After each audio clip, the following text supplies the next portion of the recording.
गोष्टीचा भंडार या यूट्यूब चॅनलमध्ये आपलं स्वागत आहे. तर ऐकत राहा गोष्टीचा भंडार.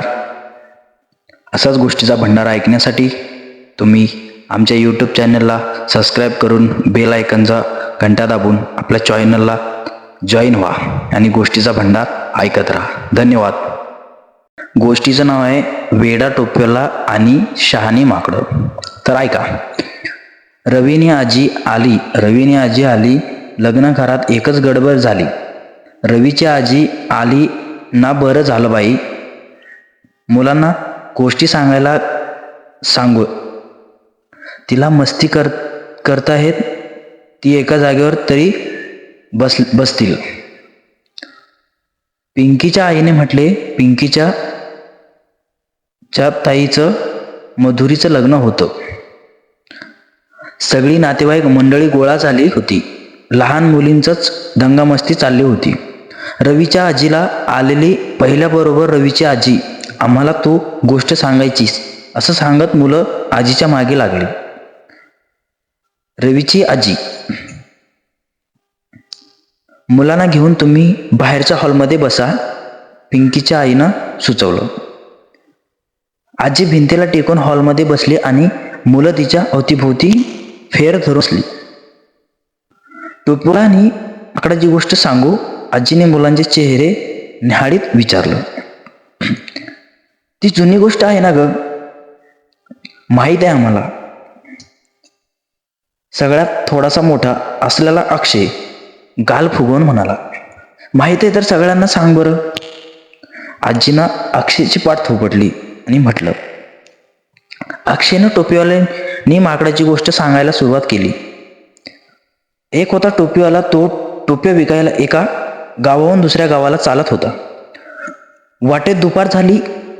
तो एका मोठ्या झाडाखाली बसला. आईने बांधून दिलेली भाजीपोळी त्याने खाल्ली. टोप्या कशा झाल्या आहेत त्या घालून बघूया म्हणून त्याने एक टोपी घालून आरशात पाहिले आणि तो मग झाडाखाली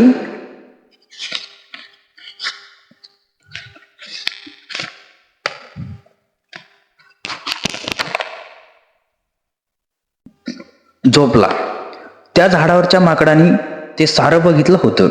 ती खाली आली आणि एक एक टोपी घेऊन झाडावर जाऊन बसली. टोपीवाला उठल्यावर बघतो तर टोप्या नाहीत. सगळ्या टोप्या माकडाने पळवलेल्या. त्याला माकडांचा राग आला.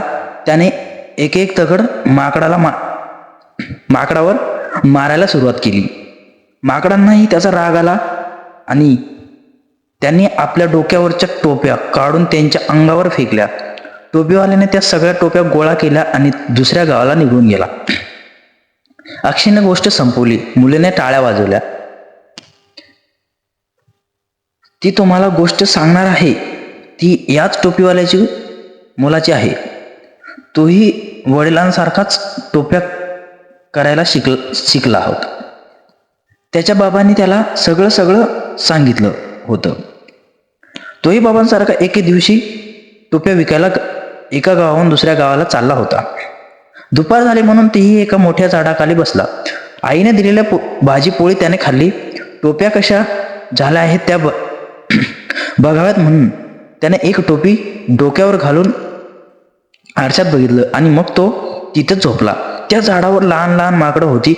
त्यांनी ते सगळे पाहिलं होतं. ती खाली आली आणि एक एक टोपी डोक्यावर घालून झाडावर जाऊन बसली. टोपीवाल्याचा मुलगा उठून बघतो तर एकही टोपी नाही. त्याने झाडावर पाहिले प्रत्येक माकडाच्या डोक्यावर टोपी. त्याला माकडांचा राग आला. त्याने प्रत्येक माकडाला दगड मारला आणि एकाही माकडाने डोक्यावरची टोपी खाली फेकली नाही. तो माकडाने रडायला लागला. त्याच झाडावर एक मोठं माकड बसलं होतं. ते सर्व पाहत होतं.